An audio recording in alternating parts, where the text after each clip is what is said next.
محترم ناظرین، آج سے چند دنوں کے بعد رمضان کا مبارک مہینہ شروع ہونے والا ہے۔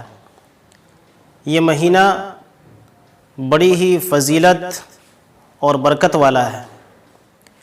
اس مہینے میں انسان کے اعمال کے ثواب بڑھا چڑھا کر دیے جاتے ہیں، اس لیے ہمارے لیے ضروری ہے کہ ہم آمد رمضان سے قبل ہی اپنے دلوں کو حسد، کینہ، خواہشات نفس، عداوت، ناشکری اور ہر قسم کی نافرمانی سے پاک کر لیں، کیونکہ ایسے دل میں کبھی بھی تقوی، زہد اور اخلاص پیدا نہیں ہو سکتا ہے۔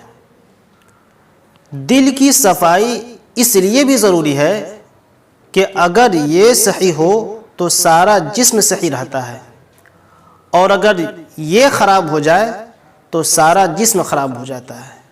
جیسا کہ نعمان بن بشیر رضی اللہ تعالیٰ عنہ سے روایت ہے، وہ کہتے ہیں کہ نبی اکرم صلی اللہ علیہ وسلم نے فرمایا: الا وان فی الجسد مضغۃ اذا صلحت صلح الجسد کلہ وَإِذَا فَسَدَتْ فَسَدَ الْجَسَدُ كُلُّهُ أَلَا وَهِيَ الْقَلْبُ رواہ البخاری، کہ انسان کے جسم کے اندر گوشت کا ایک ٹکڑا ہوتا ہے، اگر یہ درست رہتا ہے، یہ صحیح رہتا ہے تو سارا جسم صحیح رہتا ہے، اور اگر یہ خراب ہو جاتا ہے تو سارا جسم خراب ہو جاتا ہے۔